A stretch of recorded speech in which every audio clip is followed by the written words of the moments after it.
What's happening? I'm Pat from Mobius Records, and today we're going to be talking about a genre near and dear to my heart, shoegaze. So shoegaze is probably a term that you've heard in the last handful of years, and there are a couple of reasons for that. One is in the last 10 to 15 years, there's been a renewed interest in the first wave of shoegaze bands from the late 80s and early 90s. And as a result of that, there's also been a just absolute resurgence of bands reviving the shoegaze sound. The second reason is that pretty much all guitar music is being labeled as shoegaze on the internet. So what is shoegaze? If there's one defining characteristic of shoegaze, it's the guitar sound.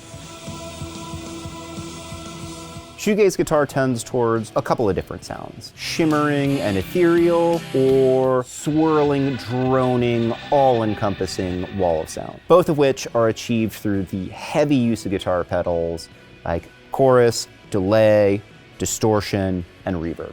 There's some debate as to the actual origin of the term shoegaze, but shoegazing was initially a dig at some of the early bands in the genre who didn't move around a whole lot on stage. Spent most of the set staring at their feet, tapping guitar pedals. If you want to see what a shoegaze guitar pedal looks like, check out this picture of Swerve Driver that I took. Use of the whammy bar to bend chords is also very common in shoegaze. Like the glide guitar technique, strumming while also using the whammy bar to create a warbling, dreamy feel. That's part of the reason why Fender Jazzmasters and Jaguars are so popular with shoegaze guitarists. Another characteristic of shoegaze is the vocals. While not a hard and fast rule, shoegaze vocals tend to sit lower in the mix and serve as more of a textural element. So where did shoegaze come from? Shoegaze was really cemented as a sound in the late 1980s, early 1990s in the UK alt-rock scene. Some of the big influences on the first shoegaze bands were bands like The Cure and the Cocteau Twins. It's really easy to draw a straight line between something like Disintegration and even the earliest Cocteau Twins album and Lush or Slowdive.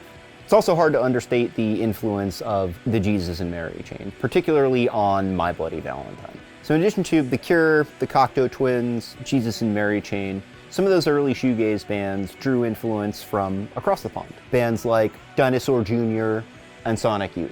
In particular, the absolute wall of noise that you hear on some of the early Dinosaur Jr. and Sonic Youth albums has been cited as an influence by Kevin Shields and My Bloody Valentine. So those are some of the influences on the early shoegaze scene. There's a good chance that if you've heard any shoegaze whatsoever, it's one of these two albums. First, Souvlaki by Slowdive, an absolute classic building on the ethereal template of bands like The Cure and the Cocteau Twins. Or Loveless by My Bloody Valentine. If there's one album that sonically and aesthetically encapsulates shoegaze, it's this one. It's widely considered one of the best rock albums ever for a reason. Its influence is nearly impossible to understate. Stay tuned for part 2, where we'll be talking about some less well-known UK shoegaze albums, as well as the 1990s US scene. Follow us or subscribe for more vinyl tips and genre deep dives.